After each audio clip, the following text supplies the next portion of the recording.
Good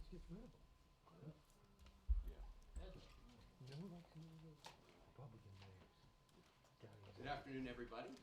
Thanks for propose going forward. The Trump budget is great if you can get on a plane every weekend and fly to Mar-a-Lago, but it stinks for everybody else.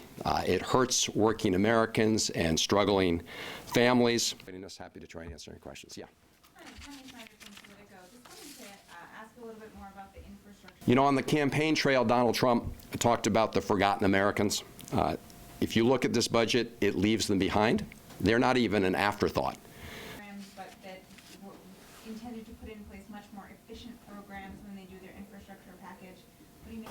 All of us recognize we need to invest in a strong, robust military to protect our national security, but we also need to invest in economic opportunity and economic growth if we want to really be a strong country. This only reflects the Trump administration proposals with respect to, Here we have a budget coming down that dramatically cuts investments in our education in trying to build the skills Americans need to compete in the 21st century, while we've got a bill backed by President Trump, Trump Care, with these huge tax cuts for millionaires and billionaires and powerful special interests, and then a budget that funds the military at the expense of other important investments.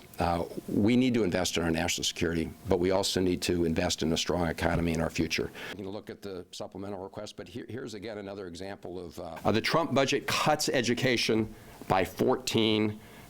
It eliminates funding for before and after school programs and for summer programs. It eliminates the Supplemental Educational Opportunity Grant, which helps college students with the greatest need for financial aid. It diverts funds from public schools to private school vouchers. If we have that opportunity in the Senate, we may well take that opportunity. I mean, look, a while back, it is directly aimed at hurting working families, and it will hurt people's opportunity to get ahead and make it in America.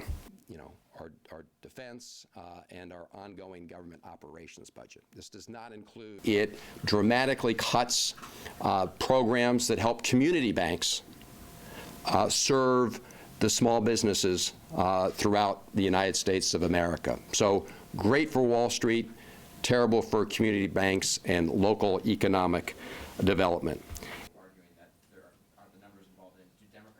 It directly attacks our investments in medical research and science, a very large cut in the investment in National Institutes of Health. Well, of course, in the House, Democrats don't have the opportunity to do that. We have that opportunity. On the one hand, you have a president who talks about modernizing our infrastructure, but then sends a budget up here that puts a big hole in our infrastructure investment.